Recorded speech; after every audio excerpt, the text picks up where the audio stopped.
Alright, hey guys!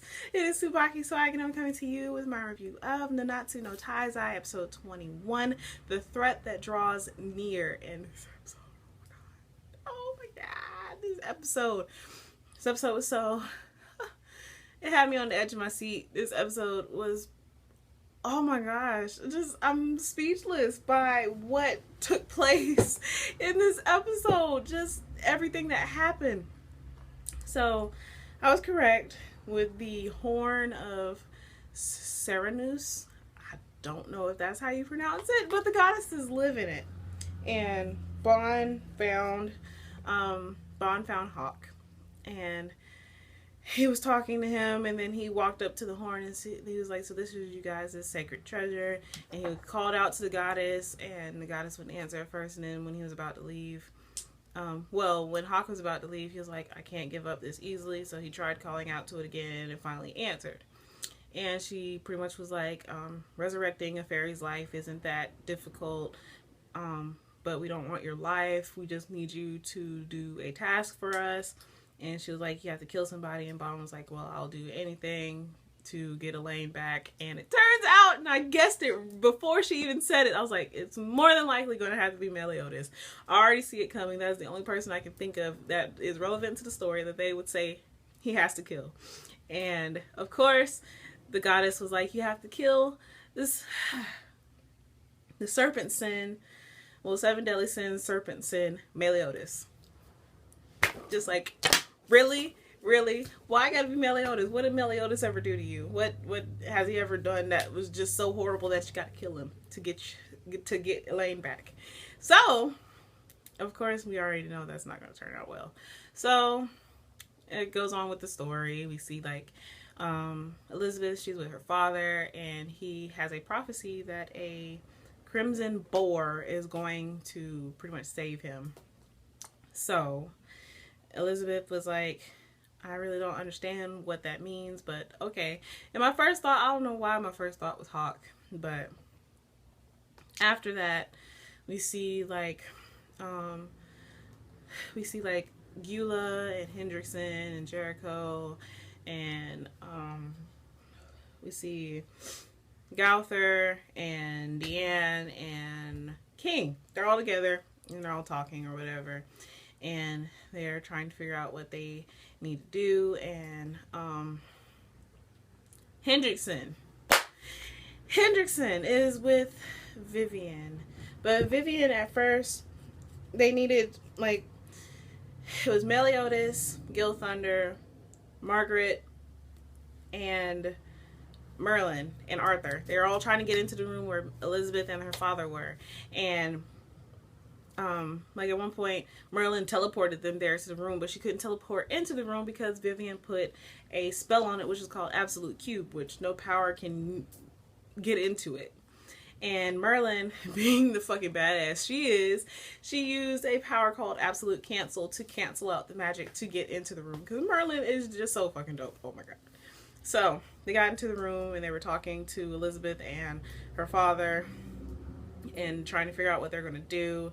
And Dreyfus comes in, and Dreyfus, he was pretty much like, "I lost," and they were saying that he was the one who conspired with Hendrickson and tried to kill her father, and that at one point Marguerite saw what happened, and when she was trying to talk to Gil Thunder, Vivian, being the creepo that she was, she saw this and she put like guardians over them so that way they couldn't talk to each other and all this kind of stuff. So it was really sad. And Elizabeth and Margaret's father got up and pretty much told Dreyfus that he was resolved from his duties as a great holy knight. And Dreyfus was like bawling his eyes out because he's like, "I just wanted to be a good father to my son." And Elizabeth pretty much told him that Grimor is still alive. He's probably just watching over Veronica's remains. And it was so fucking sad. And he was just like bawling his eyes out. So Gil Thunder was going to escort him to jail. So while all that was happening, Elizabeth's father, he like started choking up on blood, and Merlin monitored him and pretty much said that he needs immediate attention and that he won't be able to get rest there, so she was going to take him back to Camelot. And Elizabeth was like, I don't know about that. And then her father pretty much told her to remember the vision that he told her about, and it was about the Crimson Boar. And Merlin is the Crimson Boar sin. So she pretty much put all of her trust into Merlin and let her take her father away. And at that point, Arthur, he was talking to Meliodas. He was like, Meliodas, will you please come to Camelot and be one of my great holy knights? And Meliodas was like, sure. And then Arthur was just so happy and just talking really fast. And he was like, when I feel, then Meliodas said, when I feel like it. That was so funny. Like, I had to pause the episode because I was laughing so hard. That was so funny. And then Meliodas, at that point, Meliodas asked Merlin if she was going to come back to the 7 deadly sins, and she was like, yeah, when I feel like it. I was like, she used his own words against him. That's what you get, Meliodas. So after all that happened, the castle started crumbling, and Meliodas, of course, saved Elizabeth, and Gilthunder saved Margaret. And it turns out that it was Dreyfus is gone, and Hendrickson is still alive, and he fused his arm back to his body with his demon, I call it demon spit, and he was walking with Vivian, and it was just, Hendrickson. Hendrickson just makes me want to hate him, which is really horrible, because I guess Hendrickson is a really good villain, but he just really makes me want to hate him. I don't like Hendrickson at all. It's really sad, isn't it? So he was pretty much talking to Vivian, and he pretty much told her that she has to help him if she wants to get Gilthunder back, because he knows that she is so in love with Gilthunder and all this kind of stuff. So they went through that whole spiel, and Meliodas went to go find them. But Hendrickson, at one point, he walked up to these knights, and these knights were like, what division are you from? Blah, blah, blah. And Hendrickson talked to a ring. He made a spell, I guess, to awaken the demon's blood inside of all of the new generation holy knights, and it all hell broke loose. So Jericho and Gyula started wrenching on the ground in pain, and they didn't understand what was going on. Jericho was like, I have no regrets. Only regret is that my brother always looked down on me. I guess her brother is dead. I don't know. They never really say. So Jericho turned into a big demon like Gyula's dad did at one point. And Zeal was like over Gyula's, like trying to figure out what was going on. And they figured out that it was, well, at first they were like, why is the demon's blood like activating inside of them? And Gowther came to the conclusion that it's not happening in just one person, it's happening to all of them at once. So there has to be somebody who's activating it.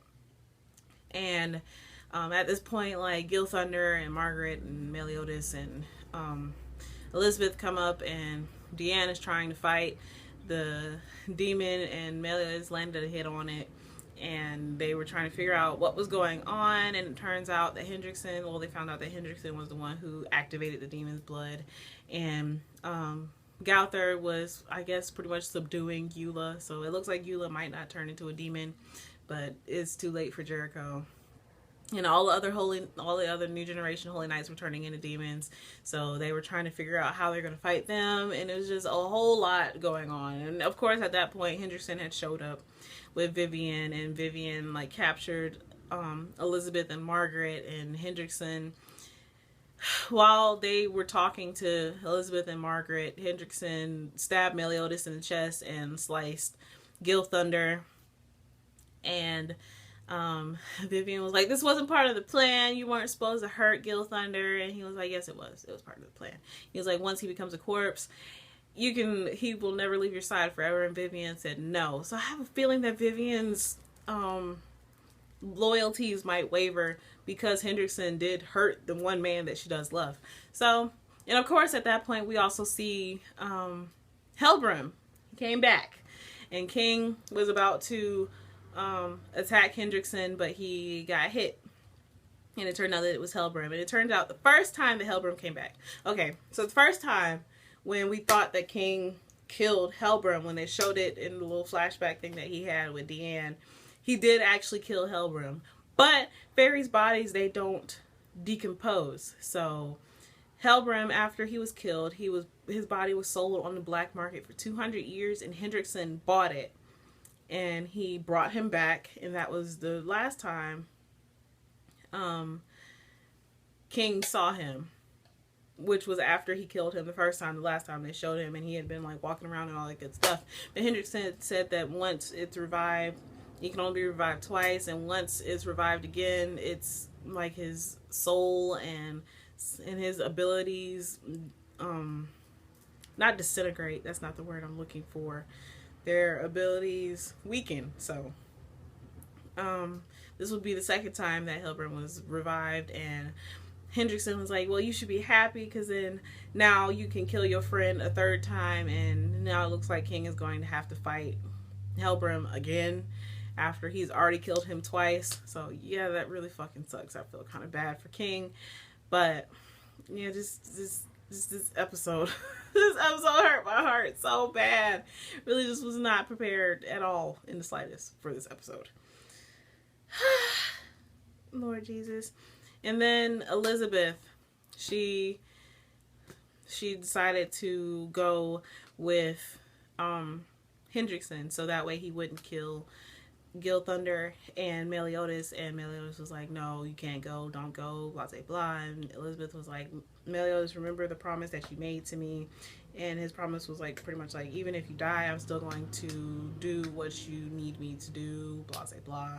So he remembered this, and Hendrickson flew away with his one dragon wing.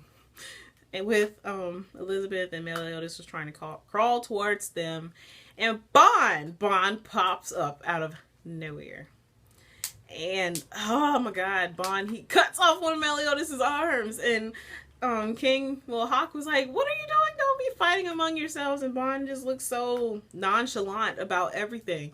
And it's things are not looking real good right now. So Meliodas, he activated his demon's blood and reattached his arm, kind of like how Hendrickson did. And Bond decided now of all times to bring up the question he asked Meliodas. He was like, I've been avoiding this question for all this time, and I never could find the right time to ask you, so now I'm just going to ask you. And he was like, are you a demon? And Meliodas just looked at him. And then they show like Elizabeth, she was walking with Hendrickson, and she got a dagger off of him and held it up to her neck, and she was like, well, if I'm dead, you can't resurrect whatever it is you're resurrecting, so I'm going to kill myself. And Hendrickson was like, be a good girl and give it back, blah blah blah. And then Dreyfus pops up out of nowhere. So there's just so much stuff going on in this episode. I really just was not prepared. There was so much that happened, but yeah. Anyways, so as always, I would love to hear how you guys felt about this episode. How do you feel about the way things turned out? But please remember to comment, thumbs up, and subscribe. It helps me out a whole lot. And this is TsubakiSwagg saying adios.